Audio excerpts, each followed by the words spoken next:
Whether you're ordering wings for the game, whipping up a 7-layer dip, or ordering pizza, there's something about football that makes you want to eat. And this football season, Uber Eats has the best deals on game day food. No matter what you're craving, from 2-for-1 pizza to buy one, get one wings, Uber Eats will be dropping new deals each week, all season long. Uber Eats, official on-demand delivery partner of the NFL. Order now. Terms and conditions apply. See app for details. Business taxes. Was stressing about all the time and all the money you spent on your taxes. This is my bill?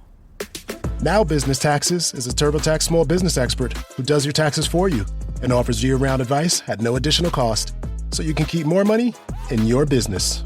Now this is taxes. Intuit TurboTax. Get an expert now on turbotax.com/business. Only available with TurboTax Live full service. This episode is brought to you by Allstate. Some people just know they could save hundreds on car insurance by checking Allstate first. Like you know to check the date of the big game first before you accidentally buy tickets on your 20th wedding anniversary and have to spend the next 20 years of your marriage making up for it. Yeah, checking first is smart. So check Allstate first for a quote that could save you hundreds. You're in good hands with Allstate. Savings vary. Terms apply. Allstate Fire and Casualty Insurance Company and Affiliates. Northbrook, Illinois. When it comes to towing, seeing is believing. That's why Chevy Truck's advanced camera technology offers up to 8 available cameras for 14 unique views, so you can focus on the view that really matters. Chevrolet, together let's drive. Learn more about Chevy Trucks at Chevy.com. Safety or driver assistance features are no substitute for the driver's responsibility to operate the vehicle in a safe manner. Read the vehicle owner's manual for important feature limitations and information.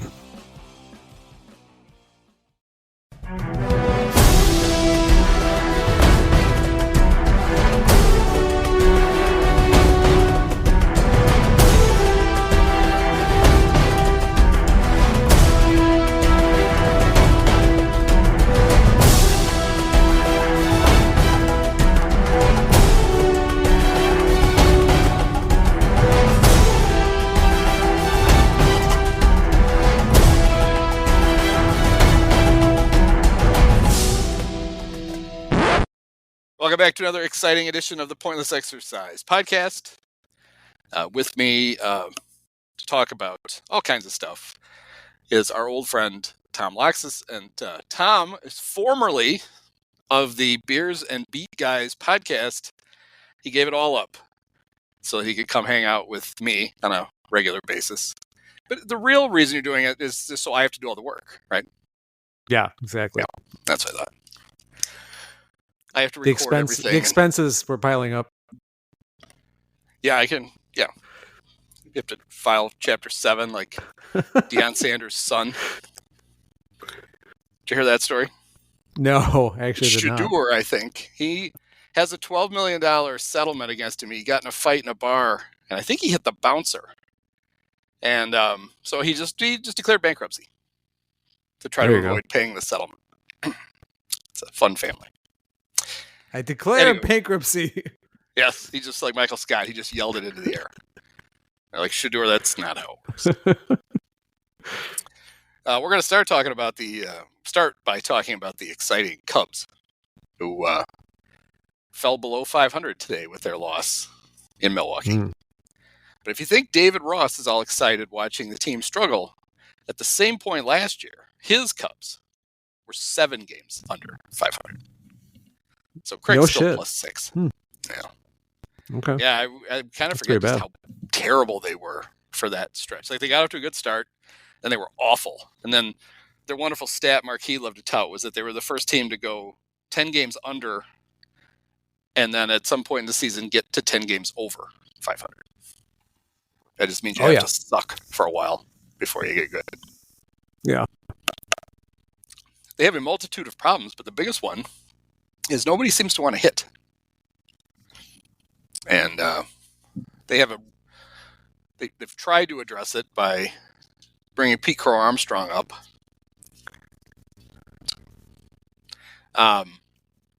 And Craig said today, Craig Counsell, I just like to call him Craig because we're pals, said today that Pete's going to play most days, not every day, but most days. And I think that means that the guy who's obviously, it means Cody Bellinger is going to move around. They said he'll DH some, he'll play first, and he might play right. And today he DH'd, I believe. Yes. So I'm glad Pete's back. Pete does some things that nobody else on the team does. But he was hitting a lot better than last year, but last year he didn't hit. He literally didn't hit at all. So how much do you think you could fix your offense by sticking Petecrow Armstrong in it? Well, I still like it. They needed a spark. They needed something to shake this up a little bit. And who knows? Maybe Pete's ready to break out. But at the same time, yeah, it's just, I think Craig was just looking for some kind of spark. They had to send one of their backup infielders down to create room for Pete. And they sent Luis Vazquez down because we just can't possibly not have Nick Madrigal on this team. Yeah. I don't get it, and I can complain about it every podcast, and I don't want to complain about it every podcast. I don't understand it. I don't understand the appeal. I really don't understand what they think he adds. And they did the thing again today. So Morel hit the homer to tie it in the top of the 8th, and then they put Nick in to play third base, which meant it was a tie game. You were going to have to score again, and now you have Nick Madrigal back in cleanup. I don't see how that makes any sense. No, I was thinking about this today. I think it was yesterday when I was watching the game. I just came to me that I don't care what the rationale is anymore. I'm going to be irrational about it. I just don't want to see Patrick Wisdom or Nick Madrigal on my TV anymore. I don't care how much value they provide. Wisdom for sure, because he just reminds me of that middling, like horrible period that we went through with the whole Schwisdom thing. He's just like a symbolism of that aggravation for me. So the fact that, Council's been playing him more lately, just like really, I just can't watch it. And Nick Madrigal, yeah, I'm sorry, but there are certain players that they have like the opposite of aura, like the kids say. They're like the anti-aura. It's like they make you want to vomit when you watch them play. And that's what those two do for me. I just can't take it anymore. So I'm just, I don't have much hope that Madrigal's not going to disappear, but I'd be right there with you, buddy. That's what I'm hoping for. Yeah. Like on Wednesday night when they fell behind, they had the bases loaded, I think in the 5th, and they pinch hit Wisdom for Michael Bush. Yeah. The 5th inning. Yeah, he takes Bush. I mean, it was left on left, but he's just the only thing is like maybe Wisdom will accidentally run into one and hit a grand slam. Yeah. It's like, but yeah, good Lord, just put a Hail Mary in the 5th inning. That's, I don't get it. But yeah, because they don't really have a DH, then it allows them to bring Pete up and play him in center a lot, and then they can rotate the other outfielders through the DH spot, or they can have Bush DH with Cody at first. So it makes sense that they could do it. He certainly will improve their defense, just because, I mean, Cody's a good center fielder, but Pete just covers a ridiculous amount of ground. Yeah. And it'll be interesting to see if Seiya plays any left field. The reason I say that is for seemingly no reason, like 3 games in a row in the spring, Council played Seiya in left. It's almost like the idea was somewhere down the road, if Pete makes it, maybe we'll play Cody in right some, and we'll play Seiya in left. You got that makes sense. Yeah, and you could DH Happ. Yeah. I mean, with Talkman actually hitting right now, and that's always tenuous how long it'll last. You don't really need to do that, right? Like if you wanted to give Happ a day as the DH, Talkman most likely would go play left, but they at least left themselves that, that Seiya at least has seen a fly ball in left field in America, so he's all ready. Yeah. The biggest hole they have though is they're getting less than nothing out of their catchers. Yeah. Miguel Amaya is struggling at the plate. He's playing twice as much as Yan Gomes. And he had a rough day today actually catching the ball. He had a couple. I think they were both wild pitches, but both of them should have been pass balls. Neither guy can throw anybody out. I mean, the Reds are coming in tomorrow, and I think Ellie De La Cruz already has 4 stolen bases, and they haven't even started the series yet.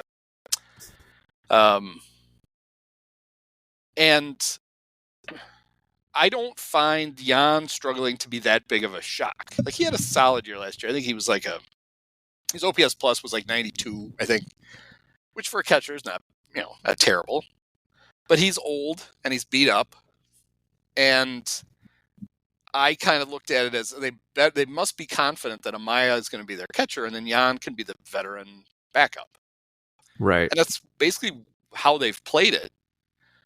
But one big problem is Miguel is not playing very well, and he's out of minor league options, which is amazing to me that a guy who made his debut last year is out of options, but he is. And it's because they had to use options on the years he was on the 60-day injured list to get him on it.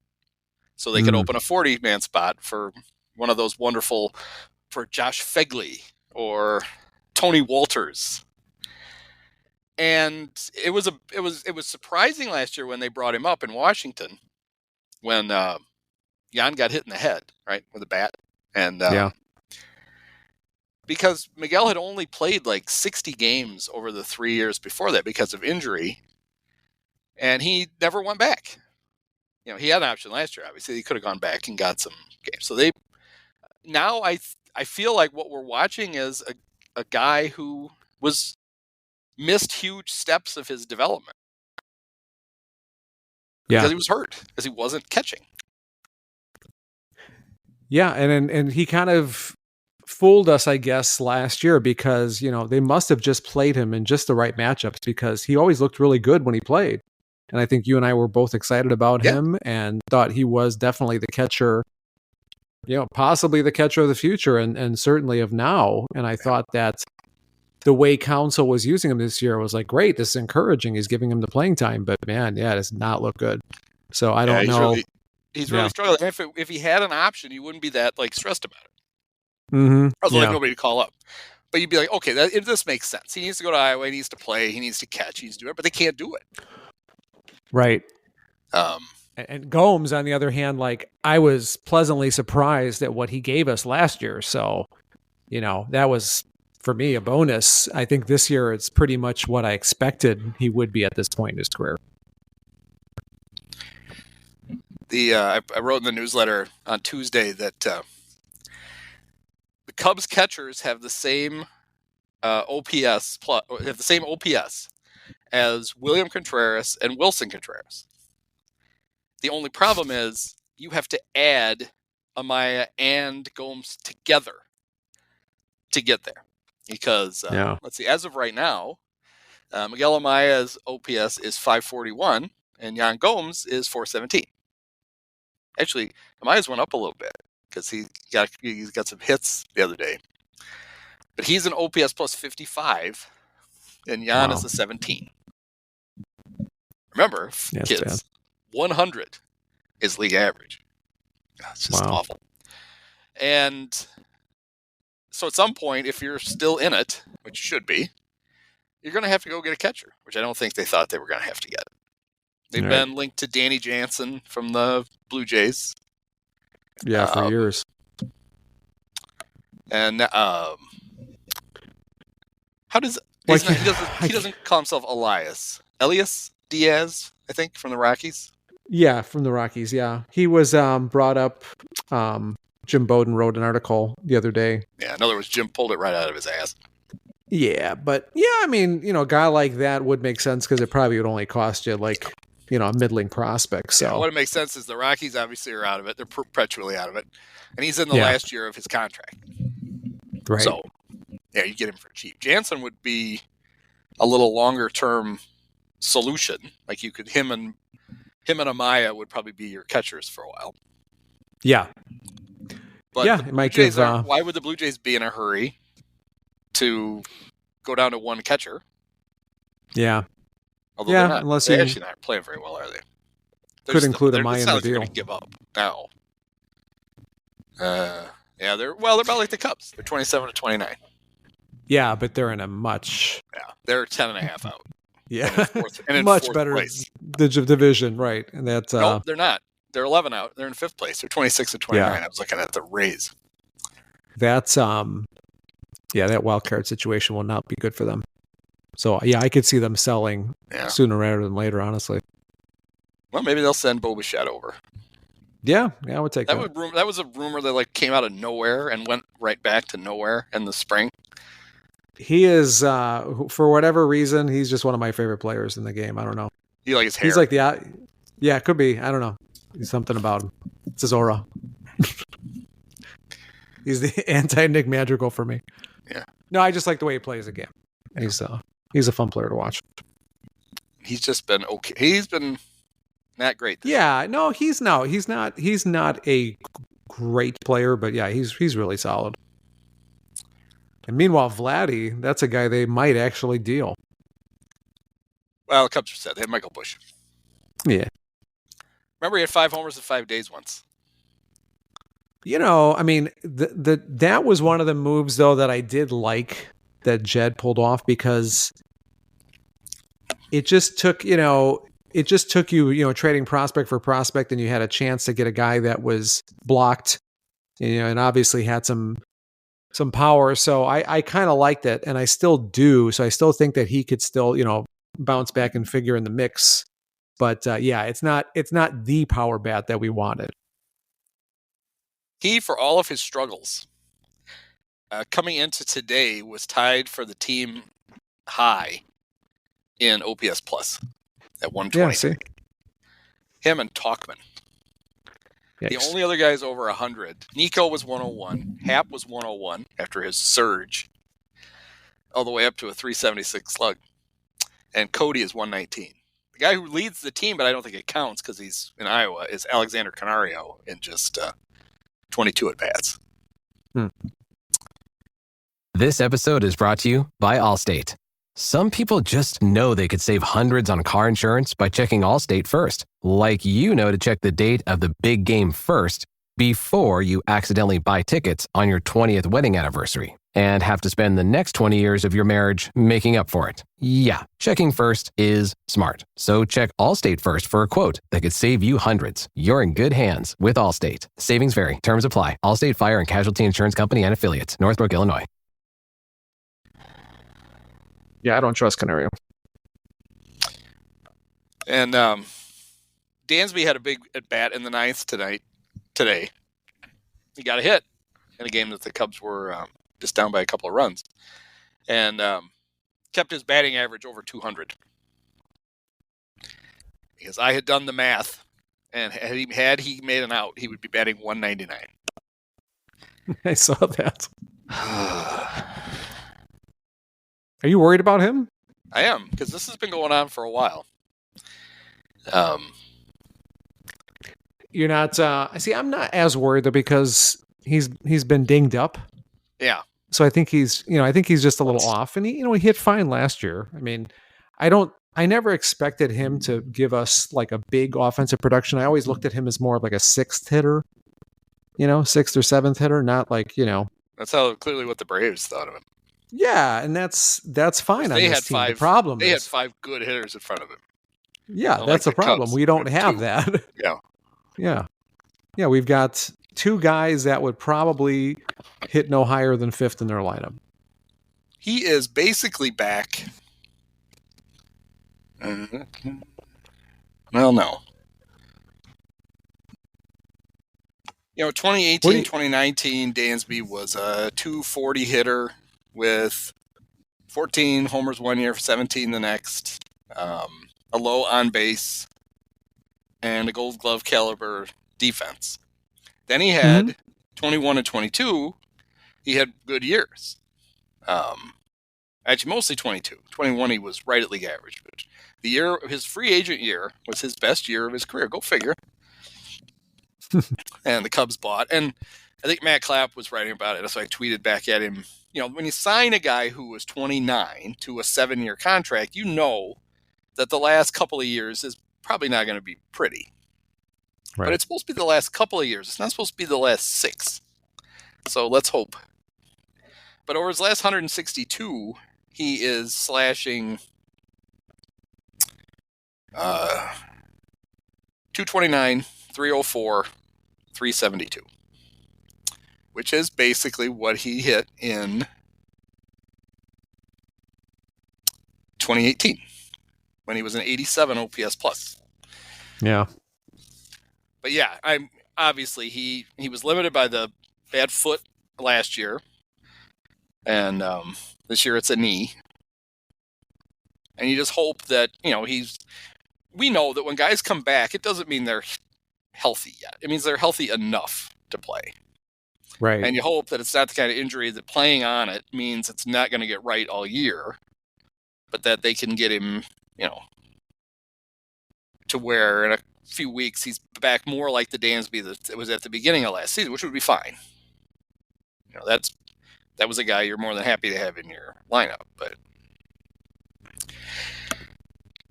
And I do think that the injuries to him and Nico were the reason we all got the false hopes when we found out that Luis Vasquez was coming up, that was the Madrigal replacement.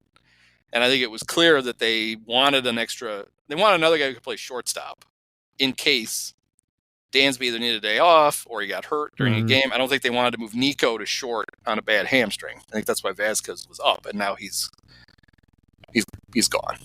The Luis Vasquez era lasted a week. I think he played twice. He did score from second on a line drive off of former Cub Trevor McGill's elbow, though. That was play. Whatever happened to him? Was it a break or anything? Because I didn't get to see the news. He's not on. They didn't put him on the injured list, but they said he'd be unavailable for a few days. It was. I mean, I get it. I'm sure it hurt like a son of a bitch, but it even didn't if look good. Made it look like he was going to pick the ball up, the runner wouldn't have scored. He literally just walked away from the ball. He dropped his glove and he just walked off. And Luis is like, well, no one's going to get me out. And he just ran around to score. He's like, I'm out. The catcher, I think it was Contreras, it was like, took a couple of steps out to go grab the ball. And he's like, well, I can't do that because I'm not going to be able to get back. And then he just stands in between home plate and the pitcher's mound like, shit. And the run scored. Yeah. That's why I thought it was broken or something. Yeah. The old Hawkaroo would not have been happy with that. That was not TWTW. No. Yaz. Yaz wouldn't have done that. Yaz would have picked that thing up with his left arm and chased Luis down and tagged him out. You know who was the best at getting hit in the elbow with a line drive I ever saw? Yaz.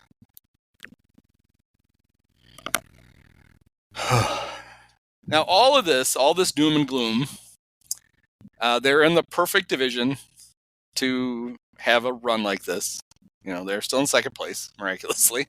Although the Cardinals have perked up. The problem the Cardinals have is, even right now they're playing well, is they suck. So yeah. I don't think we really have to worry about them. So they haven't buried themselves. They haven't, they've plenty of time to turn it around. But let me ask you: Do you think the currently constructed? Do you think the Cubs are better than the Brewers? No. Yeah.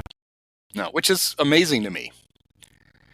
Well, yeah, I was thinking today. I was like, there's people. I haven't been on Twitter very much, but lately, I've been taking a break, and I'll get into that later if you want. But bottom line is, like, people are already like questioning Counsell now. They're like, oh, because he couldn't beat the Brewers, or like they're ready to cash that in. Yeah. But I did have to think about it for a second. I'm like, yeah, while Jed was at it, he probably should have just stolen the Milwaukee GM too. It's like, that might be the guy you might have. Yeah, could have traded the wrong guy. Yeah. Yeah. Yeah, it is Counsell's fault though, because there was a stat on the game today. The Brewers didn't homer very much last year, and this year they are. The Cubs homered a decent amount last year, and they're not homering this year. So Craig apparently will not give hitters the home run sign. And that clearly is it costs his teams dearly. I don't know why he won't do it. Yeah. Got to work on that. Boog had a good point. I think he was 100% right. He was saying, the Brewers have some injuries too, but nothing like the Cubs. And they're hitting well, and the Cubs have had injuries, and they've got their guys back, but I think they're all at kind of various levels of still kind of hurt. And the Brewers have, I think, the 5th best offense in baseball, and the Cubs have like the 19th. Mm-hmm. And he basically said, the Cubs, that offense should get better. The Brewers will get guys back, and their offense probably will get worse because they're likely overperforming right now. Yeah. You just don't keep it up over an entire season. But yeah, I mean, if you watch the games the last 4 days, it's hard to be like, oh no, we're a lot better than them. We just need to play better. You're kind of like, I don't know that we're any better than they are, which is confounding. Yeah, I guess if you look at it as a whole, I was thinking about it like organizationally, I think the Cubs are healthier. I think they've got players that are coming. Yeah. We don't know for sure, but yeah, I do see, a lot of hope in Cassie and Horton and Shaw. But right now when you're watching them play, if you had no, preconceived ideas before you watch that series, Milwaukee's a better team. Yeah, if you hands down came in blind and you watch those 4 games, you're like, well, Milwaukee's a lot better than the Cubs are.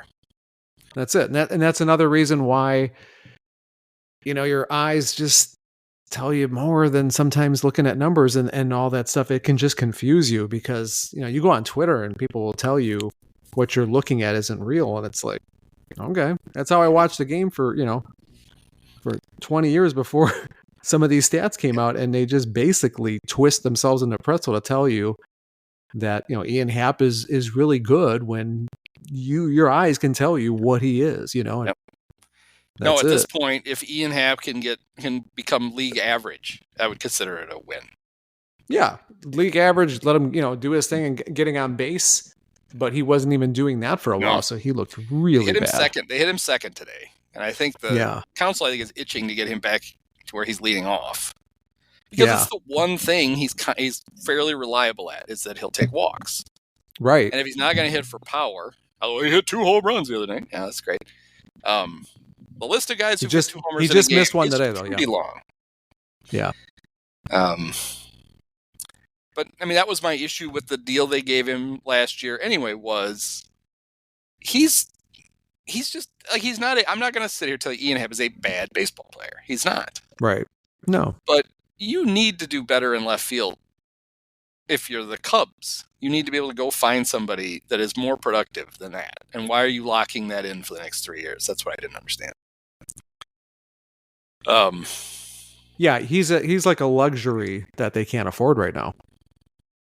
If they had another slugger or 2, then you can put him at the top of your lineup and feel very good about that. But right now it's just.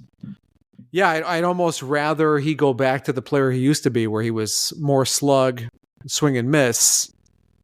But I know he's a better version of himself getting on base. But at the same time, that's not what this team right now sorely needs more power. Yeah, he slugged 500 as recently as the COVID year. He slugged 505. But since then, 434, 440, 431, 376. I don't think he's ever going to slug 500 again. I just he'll be 30 this year. He's not getting back to that. And his on base went from, although it was really good that year. Of course, 2020 he was really good until he fouled the ball off his face. The 2020 Cubs carried to the playoffs by Ian Happ and Jason Hayward. Oh man, it's like, hey, look how well Jason's playing. And of course, I looked in the numbers, and in that 60-game season, Hayward was good for like 20 games right in the middle. Like, really good. But bad at the beginning, bad at the end. And then Happ was pretty good all year, and then with like a week to go, he hit himself in the face with a ball. And he did hit a home run in the playoffs. It was the only run they scored against the Marlins. But the thing about the thing, everybody gives him credit for like cutting down on the strikeouts. But he hasn't cut down on strikeouts. He's just increased his walks. Yeah. Because he struck out the last 4 years 156, 149, 153 times. This year, in 51 games, he's already struck out 60 times. Yeah. He's not cutting down on his strikeouts, but his walks have gone up. And yeah, guys who are more patient will have that too, so there's that trade-off, but I'd still rather see. But I also him made have the more pop. suggestion this week that after 10 years of professional baseball and trying it, maybe you're not a switch hitter. Just bat left-handed all the time. Because you're right-handed, you're useless. Yeah, or, pretty much. if I'm Counsell, I'm just making him a platoon outfielder. Yeah. He's going to get, because he's going to bat lefty, he's going to get most of the starts. But if you've got like an extra guy now, because of course all the guys are left-handed, Talkman, Pete, and Cody, and Bush, it's hard to get an extra righty into the lineup by benching Happ. But Happ batting right-handed isn't doing any good. Right. So, but anyway, this is the stuff you pay the guy $8 million to figure out. To work his little pointy-nosed magic. And as sad as it is, I think if they just want to throw me a bone and just demote Nick Madrigal, I'll just be so happy for 2 weeks that they could play like shit, and I'll be fine. Because I'll still be in the glow of him going away. He just ruins every game when I see him scamper out onto the field. Yeah, I mean, I definitely was entertained by him last year. I thought that, he pleasantly surprised me with how well he played third base. And he was good for 18 games last year. Is that 18 games? When he came back from the minors, he was good for 18 games. And that's basically all his numbers got produced in those 18 games. Then he hurt himself, and the rest of the season he was awful. So he was awful, good for 18 games, awful. So he's been good for the Cubs for 18 games in 3 years. I just don't think we need to see any more of it. We'll just make Jed and Tom Ricketts like a nice DVD compilation of those 18 games, and they can just watch it on a loop and pretend he's still here, and the rest of us don't have to watch. I'll even make it. I got a DVD burner down here in the basement somewhere that hasn't been fired up for 12 years. I'm sure I'll plug it in. I'm sorry, I stepped all over you wanting to. No, it's okay. I just watched last year. I'm more about getting rid of Patrick Wisdom right now, but I think Madrigal will make me almost as happy. Well, the bench most days for Counsell does not leave him any maneuverability for anything. No, I mean, again, he's got the backup. He's got whatever catcher isn't playing, and that's a dud. He's got Madrigal. He's got Wisdom. Yeah, and then he's got, who else has he got now? He's got, I guess if like Talkman doesn't play, he's got like one bullet to fire. Is Mike Talkman is like his only hope on the bench. And that's the thing. If people want to get on Jed for his roster construction, they should, because this roster is so like the lack of versatility on it. Like you go get a good manager, and then you basically tell him, okay, here you just have a set lineup, and we're not gonna in nothing. So go get them, work your brilliance. And then you have that, you have your core 9 guys or whatever it is. And if any of them either get hurt or they struggle or whatever, you don't have another card to play. You can't like pick a matchup for a guy on the bench and steal a few games to rest somebody because the guys can't play. There's no matchup to pick. Yeah. And that's why if it's inevitable, you were going to go over the luxury tax, because you're right up against it. And Jed is like, we'll make an addition at the trade deadline. We'll go over. Well, then go over it now. Go over it before the season starts with an actual bench. But they didn't want to do that. But that's the Cubs. I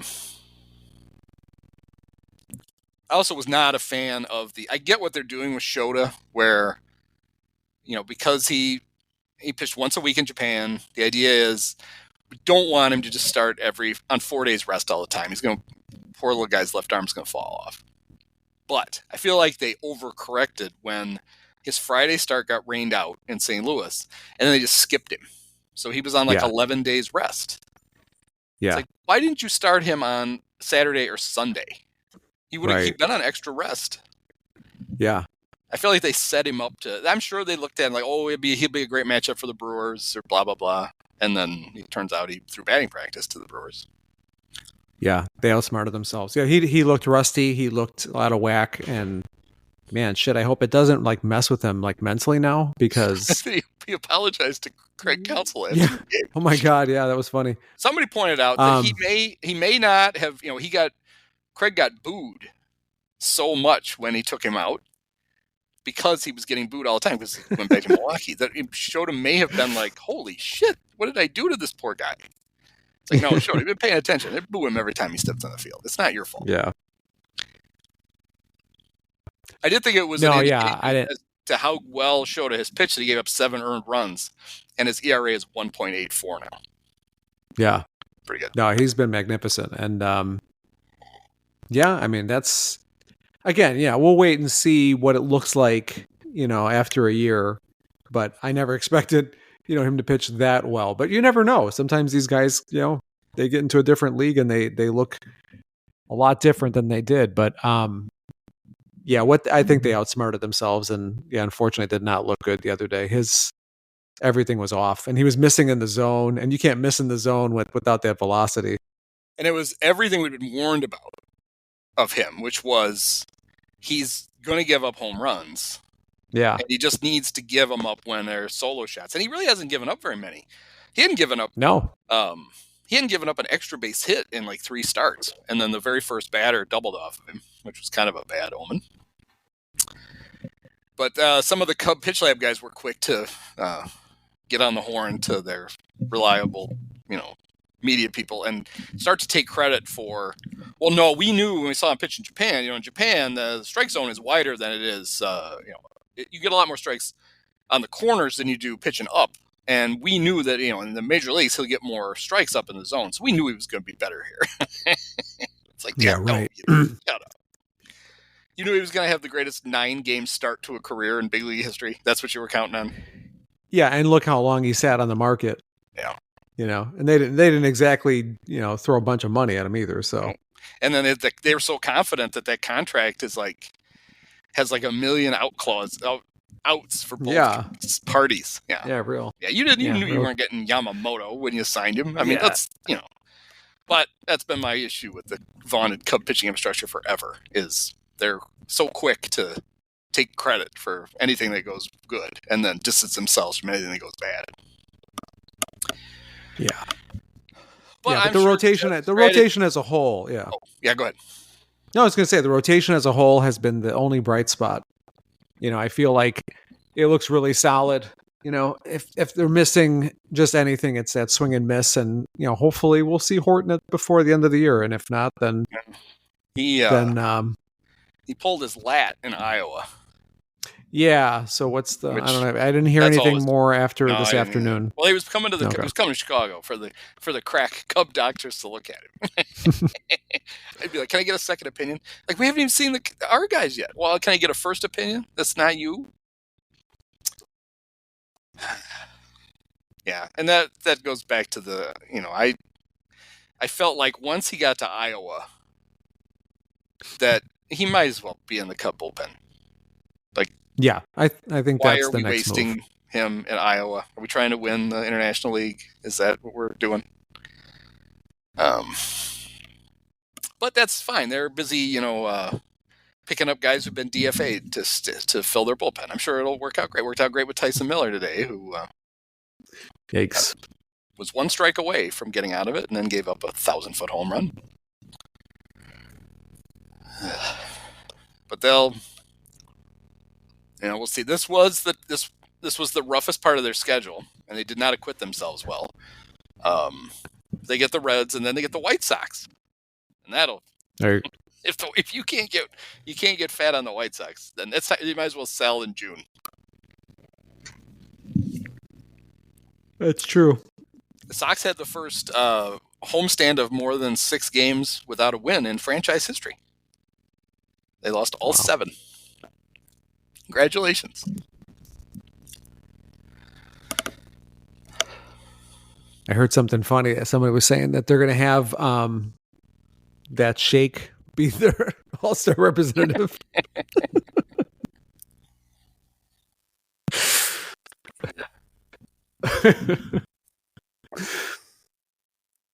Yeah, if you're Bruce Bochy, don't you just pick a White Sox who's injured, so then you get to automatically replace him? I like that Yoan Moncada. It's like, he's only played 4 games this year. He's their best player. Yeah. No, it's a shame too, because they do have, they've got one of the best talents in the game in Robert, but that poor guy's he's gonna be stuck there for a couple of years, I think. Well, at least Eloy's healthy. Oh no, he's not again. Oh my God, that was other than, I mean, could you imagine if they didn't include Cease in that deal? It would be a wash easily. Yeah, because Quintana, I mean, at least he was productive for a couple years. Jimenez was good for 3 months. He's been hurt every year. Yep. At least 3 times a year he goes on the DL. Right. Yeah, he won't even be around to torment the Cubs. We're like the only team he hits. It's Jason true. Benetti's infamous "Thanks Cubs." Thanks Cubs. Yep. Yeah, they should play that clip every time Eloy hits the injured list. What does Benetti carries at Detroit now? Yeah, another genius Reinsdorf move. Get rid of him and bring in that ass kisser. Yeah. Well, that's all between the manager and the broadcaster. I don't know who's the bigger ass kisser. Yeah, thankfully they're just easy to ignore. You can forget they're there. Yeah, but they're so well positioned to get a new stadium. Yikes! Yeah. If the Bears can't get one. Yeah. Here's a transition for you. Speaking of that, the next step in the Bears propaganda campaign to get a new stadium is they are finally, for the first time in their history, going to be the subject of Hark Knocks. Yeah, so I mean, I didn't read too much into it today. I just saw all the the news that came out on it, but my first initial reaction is that the league finally just told them, "Look, you got to do it this year." Yep. I'm sorry. Yep. This Caleb thing and everything, it's just too much is there. It should be great, and it should be great for them. Yeah, I agree. I think they made a strategic blunder, though. It was several weeks ago we heard that the Giants were going to be the Hark Knocks team. Okay, but that's a special off-season edition of Hark Knocks.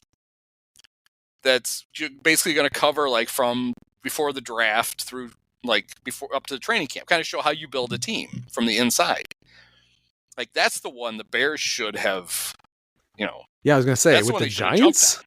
Because they had the greatest, they'd have incredible content for that, and they'd have been perfectly happy to show all that off. Yeah, they've been showing it on their website. Some of those videos have been pretty cool. Yeah, I mean, they think Poles and Caleb. That's the other thing, though, that it seemed to take them forever to anybody to convince them. The teams get so much control over what we actually see. They do their in-house one, that 1920. Palace Drive or whatever they call it. Mm-hmm. It's the Hark Knocks one is basically just a version of that. I mean, they get to go in and say, "Don't show that, don't put this in," and NFL Films is stuck with it and has to say no. So I was wondering how much control they have. Teams have a lot. Yeah. I do think NFL Films is good though at convincing teams. This should stay in. People need the context for what. Because we live it in real time, right? So it's we're looking back at it's the week that was, and we know stuff that happened, and this gives them an opportunity to show us behind the scenes to kind of explain the stuff that happened. And you can't just carve it all out, because then you leave the mystery. They didn't show any of that. I wonder what really happened. So they have to show some of it, but it's basically doing it themselves. I felt like they should do it for a long time. Now I know why. Their version, I'm sure, was well earned. Which was, back in the I mean, this Hard Knocks goes way back to before the Bears like really even had a real general manager. And can you imagine some of the dysfunction that we would have seen? Oh man, yeah. And there was a reason they didn't want to see it, but I feel like their run. What year did it start? It started the year after the Ravens. It started 24 years ago. No shit. Because the very first shot of Hard Knocks ever, right, wasn't it Brian Billick in a hammock reading Rick Pitino's book on leadership, basking in the glow of his Super Bowl? Yeah. And the only reason I know that was 24 years ago was there's a tweet going around from the Ravens that they win the Super Bowl every 12 years, so this is they're going to win it. They won it in 2000, 2012, and they're going to win it in 2024. You know, somebody needs to tell them that the Super Bowl is in 25. Okay. They don't want to hear that. So yeah, it's been around for a long time. I mean, Jerry Angelo might have been around by then. But still, I could see why for a long time George did not want them exposed. Yeah. But I'd hope they're, I hope they're. Yeah, I would have liked to have seen it the year Cutler came, because that would have been interesting. Yeah. Any of those Cutler years, really, to see if you could have got a real feel for just how much a lot of his teammates didn't like him. I don't know if you. Oh yeah, no. When I was at Joe's, the whole defense and much of the offense, it's just like Jay was a prick. When I was at Joe Stonecrab down on Rush Street, for those who don't know, like I used to, get constant glimpses of that stuff. We would deal with a lot of the Bears and a lot of the Cubs back then. This was like 2006 to 2010 or whatever, and yeah, you could tell that, and they would talk freely, especially after a couple of drinks. So like the whole Urlacher and Cutler thing was definitely a thing. Like you could tell Urlacher was like, it's the new, prick in town and stuff. And yeah, I think after time that wore down, but in the beginning there was a lot of tension. Actually, I don't know if I've told you this story, but the first time I met Jay, Greg Olson had brought him into dinner, and I can remember it like it was yesterday. Like he's walking out, and Jay, I guess, like threw the tip down, and Olson looked at him and goes, "That's what you're leaving?" And he was like, "Yeah." And Greg was like, "No." And he like put more money on the table.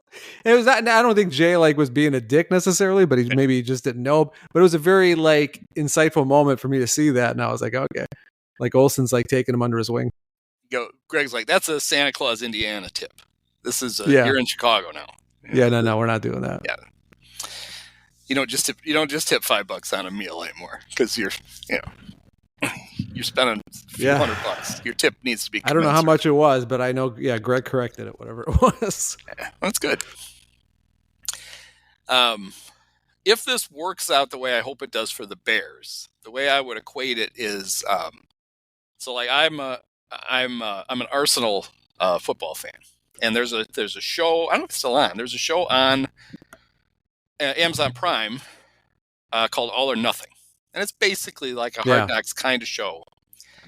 And the Arsenal, their longtime great manager, Arsene Wenger, had but finally been pushed out. And they had a guy, Unai Emery, who's now the manager at Aston Villa, and who's a very good manager. But it was one of those where Arsenal was overdue to have replaced managers.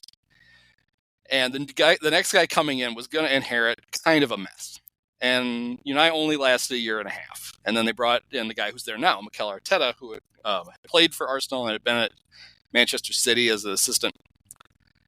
And Arsenal just kind of got through that year. And then the next year was his first full year.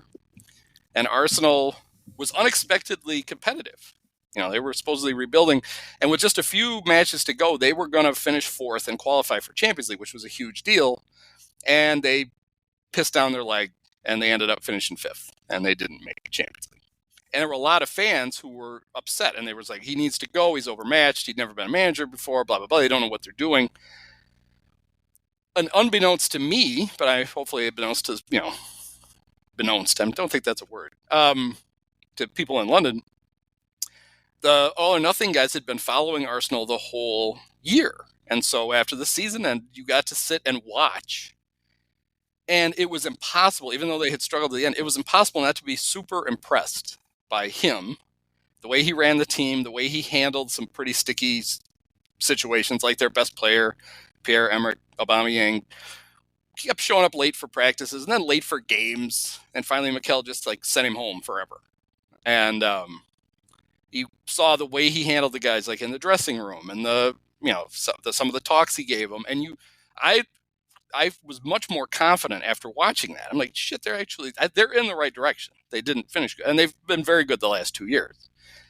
And so this could go one of two ways for our buddy the Flus. You could get a peek behind the curtain and all of a sudden be like Arsenal fans and be more confident in him and be like, yeah, he really does know what he's doing. Yeah. Or he could be Dave Campo, which one of the many times the Cowboys were on Hard Knocks, after like episode 2, you're like, holy shit, this guy does not know what he's doing. This is embarrassing. Yeah. So hopefully the Flus with his glow up is that's going to carry him. And everybody's going to be like, you know what? That guy, he knows how to run a football team. Yeah, what a difference. I mean, what a bunch of superficial Bears fans we are when he just gets a haircut and everybody's like, all right, I like this guy now. Yeah, and you suddenly like have more confidence in him. You're like, oh, yeah, he knows what he's doing. He got a fade. It's like it's like when Ditka got the perm. As soon as he got the perm, oh yeah, all right, he knows what he's doing. He's dyeing his hair orange, and he's got the perm. This is the guy to run the team, and he did. And he won a Super Bowl. Yeah. The only thing I worry about, even in the slightest bit, Andy, I was just thinking about this today, is that Caleb's already got enough, eyeballs and pressure on him. Is this going to distract him even a little bit more? But I know he can probably handle it. But it's like, I just don't need a little more of a circus, surrounding this kid, because it's all right. That's another reason why I stayed off Twitter recently, was just because, the minute he had one bad day in like OTAs, people are like, oh, come on. It's just, people are just dying for him to fail. And it's just like, why? It's whatever happened, whatever feelings you had about the whole transition, it's over. It's this, and this kid's going to probably struggle a little bit. Joe Burrow struggled. Yeah, they all do. I mean, Mahomes didn't play the first year. Like, come on, CJ Stroud is an anomaly. Let's just pump the brakes. And I don't even think it matters whether he plays with any sort of spectacularism this year. It's like, I just want him to just be able to read defenses and get the ball out. Yep. That's it. And just stand there and stare. That's it. We've seen enough of that. My bar is fairly medium. Just be a good quarterback in the system. I think he comes in, and from day one, he's just a better passer than Justin ever got to. Oh, definitely. And so the offense should work better just because of that. But yeah, he's going to make mistakes. Yeah. He's going to throw interceptions. He's going to fumble. It's just how it works. Oh yeah. Now I wonder. This is the thing. I wonder how much control the Bears have over. Because obviously he's the quarterback. He was the number one pick. He's the quarterback. He's a big part of this. But this is an opportunity for the Bears and the league to showcase some other pretty interesting guys. You got DJ Moore, and you got Rome Odunze, and you have Keenan Allen, and then you got guys that have been there before. And you've got all those guys on the defense. You got Jalen and the whole secondary. And there's a lot of like interesting people that even Bear fans don't really know that well. Yeah. That you'd like to think over the 6 weeks of the show that it's not just, there's a fair amount of Caleb because he's a quarterback. Of course, there's going to be a lot of Caleb. But if there should be a lot of the other guys too. It's a waste of 6 weeks if it's just to focus on the quarterback, just from a viewing standpoint, because there's other people. The punter. What about the punter? That punter is going to be fun, yeah. Honestly, I want 10 minutes every episode of just his crazy Australian accent. Everything sounds better when it's with that accent. Yeah. And although there's gonna be way too much Kevin Warren, I guarantee. Oh God. Oh yeah. That guy. He's the only guy. He's the only guy that I think may have like secretly called the league and be like, let's do it. Absolutely. Just don't tell George. I told you. And I do think I want to do it. I was joking about this being part of their propaganda to get a new stadium. It's not going to work, but I guarantee you he sees it as an opportunity for that. Oh yeah. Plus, he just loves the fucking camera. Yep. And he's just going to talk He's about like, can you how follow me around at like 4:30 in the morning when I'm at the car wash? I can already guarantee it. You know, the first shot of the series is his alarm clock going off and him popping up out of bed and like going down to, you know, the Bears did a thing on it on ChicagoBears.com. They followed him for like 24 hours. It's going to be that. It's going to be him going down to work out and him talking about him driving by Soldier Field and talking about how great it is to be in the greatest city in the world and have a stadium right on the lakefront, and then him stuck in traffic getting to Lake Forest and being pissed. That'll be a whole episode will be him in the traffic. Can you imagine trying to get to Arlington Heights? Can't even make it to Lake Forest. Oh shit! We also need an entire episode of the Flus, just at a whiteboard, assigning all the players nicknames. He is the Mike Quaddy. Yeah. Totally. Oh the god. NFL. Yeah. Everybody's got a nickname. And there's like a super cut that the Bears put out before the last home game of him going around while everybody's stretching, and he's calling everybody by their nickname. And I've talked about it before, and I found it like oddly endearing. Like I really thought it was cool that he did that. Some of the nicknames are good, and some of them are, you know, they're not all Mike Quaddy, just like adding a Y to everybody's name. Yeah, like, you know, he's got like what was Andrew Billings? It was like Juggernaut or something. I mean, he had like cool nicknames for you could tell some of the guys loved their nickname. You could tell he was like all excited. I thought it was impressive he could remember them, unless he just makes them up on the spot and everybody gets a different nickname every Sunday because Flus can't remember any of them. But I have a feeling that, you know, maybe behind the camera there was a guy with like a cue card who was prompting the Flus as to whose nicknames were coming up. Think he's got a writer? Yeah. He's like, yeah, this will work. But Kevin Warren's gonna love that shit, and I think Poles is actually very, you know, he's under the radar, like charismatic. Yeah, and he's a smart guy. Whether you agree with all of his moves or not, although I think he's made a lot of good ones. No, I think he's terrific. There's a lot of like underrated shit. Like he's become like the official NFL general manager of the Pat McAfee show. Yeah, and that doesn't seem like a big deal, but it is to players. Like they think he's cool. Like guys who don't know him think he's cool now because he goes on McAfee and just jokes around with Pat. And come free agent time, it doesn't hurt to have. He knows how to hang. Yeah.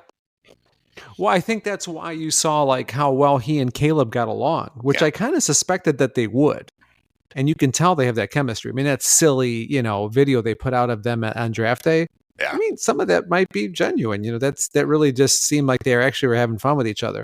Yeah. And let's just face it, Caleb loves the camera, so he's gonna eat that shit up. He's very comfortable. He's good at it. Very comfortable, yeah. He's like a child actor, you know. Yeah. He's just even on the schedule release thing, right? Yeah. Like him and Rome are only in at the very end. The school bus pulls up and they get off. Yeah. And they're like, I forget what they would say, like first day at a new school or whatever he says. Like you could tell it's a guy who's already shot like a dozen commercials. Oh, totally. I mean, like DJ Moore, as good a player as he is like the stiffest. They could not have picked a stiffer guy to be their version of Ferris. He's just, everything was uncomfortable, and then Caleb, and with the charisma like fell off Caleb as he walked through this freaking school bus door. And it's like, okay, we know who next year's schedule release video is going to star, and it's not going to be DJ again. It's going to be Caleb. Yeah, and Rome is like the perfect sidekick for him. He's just that kid's got it too. I thought that's a really good video. The one of the first round unfolding and Poles starting to get nervous because the closer Rome fell to the Bears, the more he wanted. You know, it was clear that was his guy. That's who he really wanted. Yeah. And I remember sitting at home watching the draft, thinking, "Oh shit, Rome's going to be in their lap and they're going to trade back." You know, I had no idea that the GM was sweating it out more than I was about, you know, this, you know, guy that I fell in love with watching like 6 Washington games. I was like, oh, that's the guy the Bears got to get. I didn't see him until the college playoffs, but at that point, I fell in love with him. Yeah, there was that's when I was like, oh, this guy isn't early Pac-12 game that Benetti did. And Rome just lit it up. And Benetti was getting more and more excited every time Washington threw the ball to Rome. And I was like, damn, I really like this guy. Like, yeah. When I saw him in the college playoffs, I was like, I'm not sure Harrison's better than him. No. So No, a lot of people and felt like he still might be, but no. yeah, a lot of people felt like those three receivers were a lot closer, more comparable talent-wise than conventional wisdom was. Yeah. Most teams Yeah. had Marvin ranked first, but I think the gap that we going into the draft the whole run up to the draft, I think the perceived gap between Marvin and Neighbors and Rome was bigger than what teams felt it was. Yeah. Agreed. And without the other two, any one of them would have been the first wide receiver taken in any draft. Definitely. And that's not always the case. You can't always take the first 2 or 3 receivers of a draft and be like, okay, this guy would be number one in any draft. Usually, that's not the case. So, yeah, I hope all three of them do well, because that's going to really inject a lot of fun into the league. I think they're all three going to be great. Yeah, it was funny. Neighbors is dangerous. Marvin wouldn't work out for anybody. He didn't run at the combine. He didn't run at his pro day. He didn't do anything. He's basically like a Marvin Ayers a junior. That's it. You know what you're getting. Watch the tape. Yeah, I'm not running for you. Screw that. My dad shot a guy in a car wash once. Yeah. I bet you've heard of him. He's in the Hall of Fame. Okay, whatever. But yeah, I'm looking forward to Hard Knocks. I watch it. Oh yeah, I won't miss it. But I think I usually do, but I don't watch every episode. But this one, I will not miss any episodes. Yeah. The Lions one, were they just on it last year, or was it 2 years ago? I think it was 2 years ago. That one was good. Yeah, that was pretty good. Yeah. Yeah, that's it. That's a fun, compelling team. That was a good example of Hard Knocks giving you a completely different impression of the coach than what you had. Yeah. Because with Dan Campbell, it was all biting kneecaps and drinking, Starbucks that's got like 11 shots of espresso in it. And it was all that was still a real thing.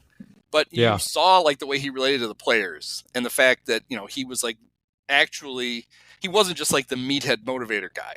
Like he was actually like involved in everything. And that's not like I was like, oh God, there's Vince Lombardi. But I will admit, I watched afterwards. I'm like, I think he's probably a better coach than I thought he was. Yeah, so that's interesting. Yeah, it will be. That's the bar for the Flus to get over. He's got to have people go, that guy's not as dumb as I thought he was. He's more than a haircut. Do you think they'll have an episode like on him getting his haircut? They very well might, because the Bears, the barber, there's a barber in Hallis Hall. Yeah, I know him. He used to come into Joe's all the time. Yeah. He cut Ryan Pace's hair like almost every day. Yeah, Pace is one of those guys. I can't think of his name right now, but he and I were on first name basis. He used to come in all the time. He had his own shop, and then I don't know how he became the Bears guy, but yeah. Okay, so if we're making predictions, so I think first shot is Kevin Warren and his alarm clock. But the introduction to the Flus, the first time we see the Flus, he's in the barber chair. He's getting the fade, It's like a close-up of the back of a head, and you're not really sure what the razor is doing, and all of a sudden it backs up, and there's Matt Eberflus. Yeah, I think his name is Leonard Funk. Oh, Funk. That's something a good name for Yeah, he was up and coming. Yeah, that would be a good episode. So you brought up a good point about and I wanted to expand on it to include the real media too, but certainly on Twitter, the overreactions to everything that's going to happen. Like this whole, first we got all these like slow motion shots of Caleb playing catch. And everybody's like, oh, it's the greatest quarterback ever. And then he has his first like mini camp practice, and the local media is like, oh, he threw like 6 incompletions, and he almost threw 3 interceptions. People are like, oh, he sucks. He's another Bear. Bears have ruined it again. It's like, okay, number one, we can't do this. You can't take the frickin' temperature every day, right? Like you have to pull back at some point, because this is a process. It's not a one-day thing. It's like former Bear great Dave Wanstedt used to say about, he would give this example with Tony Wise, his offensive line coach, the guy who most famously fished his red flag out of his pants once on the sidelines. You remember that? Wanstedt couldn't find his flag, and Tony reached into his pants and pulled the red flag out and threw it on the field. Yeah. He would say that when Tony would go on a diet, he would weigh himself like 3 times a day. and then get really discouraged. And Dave is like, you can't weigh yourself that often. Your weight's going to fluctuate. Weigh yourself twice a week, not 3 times a day. You're just going to get discouraged, and you're going to have your head in a bucket of ice cream because it's not working. That's the approach that both the real media and the Twitter media are going to have to figure out with this team. Your rookie quarterback and your brand new offense and all this stuff is, as Theo would say, success is not always linear. There's going to be ups and downs and bad practices and good practices and whatever. And they haven't put pads on yet, and we're already headed down the road the wrong way, like 90 miles an hour. Well, that's why I love like Brad Biggs. Like he was basically like, I basically will hear what they're really saying like on Twitter when they're just tweeting out. And Brad Biggs is like, shut the fuck up, guys. Yep. He's like, it's one practice. Just calm the fuck down. And my fear is that I feel like I've said this before, the Bears are covered obsessively in this town. Yeah. And more so than any other team. At least the Bears are covered the most, then the Cubs, and then everybody else. But I feel like they're for the volume of coverage, the quality of the coverage is not good. We get a lot of bad Bear coverage. All right, well, let's break it down a little bit. Like, I feel like, Biggs, we've talked about Biggs. Biggs is great. He's solid, right? Yeah. I mean, he's not, he's, I like he's very straightforward. I think Dan Wiederer, obviously. He loved Tim Shaw. I remember Tim Shaw. Yes. Tim Shaw was like the greatest. And I used to make fun of him. Well, now Tim has ALS or something, so I can't make fun of Tim Shaw anymore. So I've lost all my ammo with Brad. But yes, I feel like Brad takes I equate him to like when Paul Sullivan was the Cub beat writer without the personality. But like Sully, you could read between the lines, like you just said. You could read between the lines of everything Sully wrote, and you could figure out what was really going on. And I feel like of all those guys, I think Brad, if you look at it, you're like, okay, I think I know what's happening here. Brad told us all off season long, and nobody wanted to listen to him. He told you all off season long what was happening. Like, guys, they're drafting a quarterback. Yeah. Guys, they're not keeping field. Guys, and it just nobody wanted. But okay, the only 3 that I really listen to on a regular basis, and if you want to get into somebody else, we can. But I would say like between him, Dan Wiederer, and Dan, take him or leave him, he's got his moments where people hate him, but the bottom line is, he has his finger on the pulse rather. And then there's Courtney Cronin, who I think is, I think she's a pretty good reporter. Yeah, I like Courtney. I feel like she overreacted to a couple of things late in the season, early in the off season. When the Bears didn't fire Eberflus, but they did fire Getsy, she basically said, Eberflus is a lame duck coach. They're not going to get no good offensive coordinator is going to come. You're just not going to get one. Right. You're screwed. You screwed yourself. And then they literally signed the best offensive coordinator that was out there. But Waldron didn't get fired. Pete got fired. Pete Carroll got canned, and Shane's like, shit, I need a job. Right.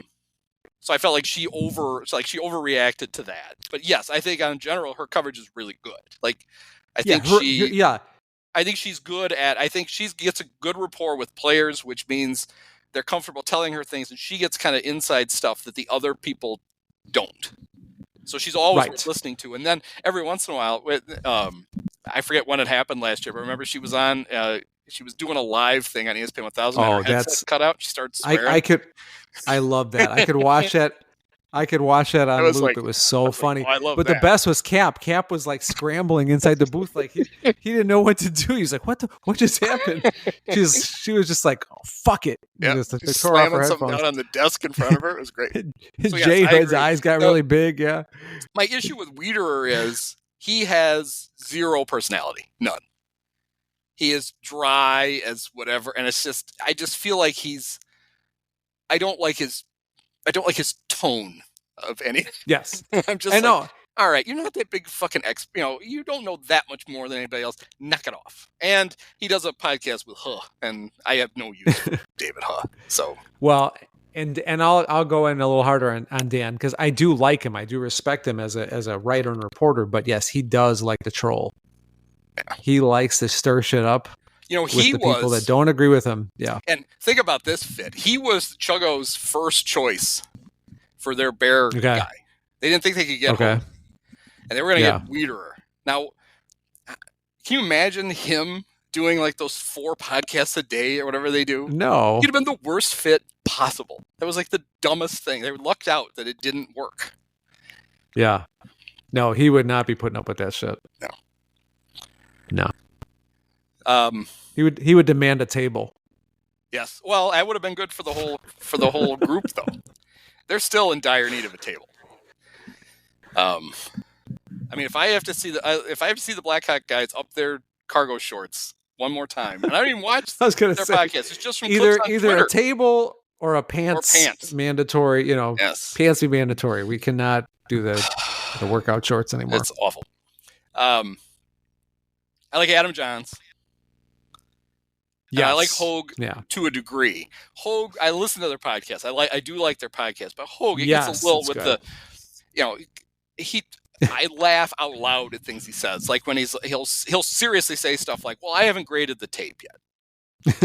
Come on, fuck that. We've joked about that. Everybody can look at tape now. Yes, and I haven't graded the tape yet, and then we get way too much stuff about he's the special team coach at Carmel. Okay, I don't need to hear about this. I don't care. Don't care about your big matchup and the fact that you've only had 9 kids on a kickoff return. I don't give a shit. But I think their podcast is. I like the overall substance of their podcast. I think. Yeah, and it's entertaining. Yeah, they have a good rapport with each other. They've done it forever. They're friends. Yeah. And the thing they do that I really like is they, more than a lot of the other athletic podcasts, is they take advantage of being part of that big group. So like they always have a writer from whatever team the Bears are gonna play that week on for like 20 minutes to talk about what's going on with that team. And that's always really interesting. Yeah, that's true. That's good. But yeah, I mean, and it's not just Patrick Finley's, he's fine. It creeps me out that he has an identical twin brother and they both look like grown up toddlers, like just tall toddlers. And I think more so it's like the thing that irritates is the former Bears who still are quote unquote covering, not really covering, but just it annoys me to no end that Dave Wanstedt is so prominent on both the Score and on, NBC Sports Chicago is going to disappear, so we don't have to worry about them anymore. But it's fucking Wani. We lived through this shit. He's an idiot. I do not need to hear him as the expert. I had my fill of him when he was ruining the franchise. I don't need him back ever. And there's still too many 85 Bears. I mean, they're all dying, but there's still 85 Bears floating around. And it's like, oh, come on, guys. We just really. Yeah. I mean, I don't expect that to go away until they go away. But yes, that's true. Yeah. Like the fact that that Dan Hampton is still like flying in to do like a TV. I don't even know what TV show he's on, but you'll look and it's like, him and Chris Chelios are like this shade of like this deep orange, both of them. It's like, how much sun do you two get? I don't understand. You live on the sun? And then, of course, I mean, the Bears, obviously, they're the one, like, consensus in town, right? Like, the Cubs and the White Sox split the town. Not everybody's a hockey fan, not everybody's an NBA fan, so the Bears get the obsessive amount of coverage. And so every sports talk show and everything is, and... No, you're right. It's not like a great lineup of coverage, people covering the Bears, no. No. Not for how much appetite there is for it. Although the Cubs is pretty close when it comes to at least close because it gets more because the White Sox have basically taken themselves out of the conversation. Yeah. So the Cubs dominate more of the summer because the White Sox there's nothing interesting to talk about with the White Sox. Yeah. So the Cubs get more of that. The Bulls are irrelevant. Oh, and man. hockey's hockey. So yeah. I wish the Bulls are relevant. I actually miss watching So do basketball. I. And I was, yeah. and it's funny. There's been a weird thing of nostalgia with NBC getting, more than likely getting the NBA back. Yeah. And you start to think about the last time, I mean, obviously they had it a few years after the Bulls thing broke up. They did the first few Lakers championships too, but that was how we absorbed that whole dynasty. I think they had the first finals against the Lakers. So all 6 championships happened on NBC, and you think of that, and you get this wave of nostalgia. Everybody's making the Round Ball Rocks coming back and all the other stuff, and you just think about that, and it's like I just miss. I would take the Ben Gordon, Joakim Noah Bulls back. I mean, they were at least fun to watch. They're at least fun to watch. Yeah. I mean, the Derrick Rose Bulls were really good. I mean, it really was just because it broke. All of our hearts got broken because not only it was bad enough that they didn't win, but then we literally watched Derrick. You just watched it in real time, and you knew, this is bad, and it never got good after that. Yeah. Yeah, really, if it wasn't for that super team, they would have won a championship, I think. Yeah. Or at least they would have been right there. And that's all you ask for. And you look at the amount of money that the rights are going for the NBA right now, and that's with the third biggest market in the country basically not being interesting. I mean, how much more value would there be to these 3 packages if the Bulls were good? God, yeah. I mean, because they became a global brand thanks to Michael. There's Bull fans all over the world that are like would be reactivated if this team would get competitive. Definitely. That's you saw. You saw the buzz. The NBA should rig it. They should have. Well, that's what I was saying. They should have gotten Wemby last year. Where was Adam Silver? Where was our envelope in the dry ice that got the Knicks Patrick Ewing? Yeah, I just think sometimes you just got to do that. I mean, that's why everybody joked around. Yeah, exactly. When the Derrick Rose thing happened, many people thought that, and hey, man, it almost works. Right. Wemby going to San Antonio is almost like them saying, "Here, this isn't rigged." Yeah, because it's like, come on, what are you wasting him in San Antonio for? Well, because in the modern NBA, in 3 years, he'll force his way to the Knicks or the Lakers, or Yeah. And but realistically, if you put him on the Bulls or the Knicks, now you're talking. Yeah. Then you got something. The league is back. Yeah. I think it's in the whole thing. It's weird how I'm like a lot of people, so I really like Inside the NBA, but I don't watch it. I watch like clips, and I see the crazy shit that Charles and Shaq and those guys do, and it's always entertaining. Yeah. To the point now where people are trying to scheme a way for that show to stay together when TNT loses. And you hear all kinds of stuff like, maybe Amazon could just hire all 4 of them, and because they've got more money than God. And like, well, Ernie says he won't leave TNT. Well, he doesn't have to leave TNT. TNT can release him to work once or twice a week on Amazon, and he can go do it. Then there's some thought that here's my crazy theory. I think this could happen. I think Peyton Manning could save Inside the NBA. Okay. So Omaha Productions hires all 4 of those guys, and they basically let them do Inside the NBA on ESPN Plus, and ESPN can use it because one of these people complain about it's like if ESPN hires Charles or hires all 4 of them, they don't stick around. Like the Inside the NBA goes on until like 1 o'clock in the morning after games. Like ESPN's not going to do that, and NBC would never do it. They're not going to. They got to get to news.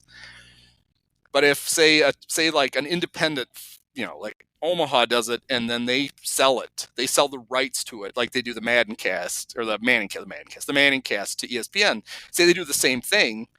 Then maybe there's like a 15 or 20 minute post game, a typical one that has those guys on it. And now you flip over to ESPN Plus, and those 4 are just going to go on for another hour and do all the crazy shit that they normally do. Yeah.